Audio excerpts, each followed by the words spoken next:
தமிழ்நாடு அப்படிங்கிற பெயர் காணவில்லை அப்படின்னு சொல்றாங்களே, அதற்கான பதில் இருக்காங்கிறத நம்ம கேட்போம். ஒவ்வொரு தமிழ்நாட்டு மக்களும் இதை கவனிச்சாகணும்.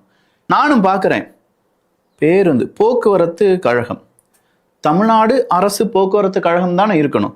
அரசு போக்குவரத்து கழகம் அப்படிங்கிறது மட்டும் இருக்கு, தமிழ்நாட்டை காங்கல. பஸ்ல தமிழ்நாடு அரசு பேருந்து இல்லாட்டி தமிழ்நாடு அரசு போக்குவரத்து கழகம் அப்படின்னு இருந்தது, தமிழ்நாட்டை காங்கல. தமிழ்நாடுங்கிற பெயர் வைத்ததுக்கே நாங்க தான் காரணம் அப்படின்னு சொல்றவங்க தமிழ்நாட்டு பெயரை ஏன் அங்க போடல? அரசு போக்குவரத்து கழகம்னு இருக்கான். எந்த ஒரு அரசுங்க? எங்க பாண்டிச்சேரி அரசா, இல்ல திராவிட மாடல் அரசா, அப்படி இல்லைன்னா விடியல் அரசா, அப்படி இல்லைன்னா இரட்டை இலை அரசா, அப்படி இல்லைன்னா சீமான் அவர்களுடைய அரசா, இல்ல விஜய் அவர்களுடைய அரசா? எந்த அரசு? தமிழ்நாடு அரசு போக்குவரத்து கழகம்னு இருக்கணுமா?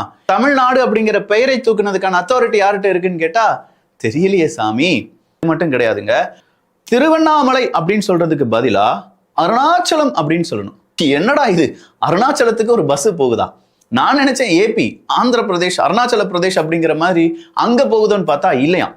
திருவண்ணாமலைக்கு இன்னொரு பெயர் அருணாச்சலேஸ்வரர், அந்த கோவில்ல அது அருணாச்சலம் அப்படின்னு சொல்லி அறியப்பட்டிருந்ததாகவும், அதன் காரணமாக திருப்பதிக்கு போகக்கூடிய சில பேருந்துகள்ல அருணாச்சலம் அப்படிங்கிற பெயர் வந்ததாகவும் ஒரு அறிக்கை விடுறார். அருணாச்சலம் அப்படிங்கிற ஒரு பேருந்தில் ஒரு பெயர் பலகை இருந்தது, அது எங்களுடைய கவனத்துக்கு வந்தது, அதனால் நாங்கள் அதை நீக்கிவிட்டோம். எங்களுக்கு புரியவே இல்லை சாமி. தமிழ்நாடு அரசு போக்குவரத்து கழகத்தில் ஒரு பேருந்துல நம்ம ஊரு, அந்த ஊர் திருவண்ணாமலை அப்படின்னு எழுதுறதுக்கு பதிலா அருணாச்சலம் அப்படின்னு எழுதியிருக்கே, யார் அதற்கான உத்தரவை போட்டது? அந்த உத்தரவை போட்ட நபருக்கு நீங்க என்ன மாதிரியான தண்டனை கொடுத்தீங்க? எங்க ஊர் பெயரை அழிப்பதற்கான அந்த அத்தாரிட்டி யார்கிட்ட இருக்கு?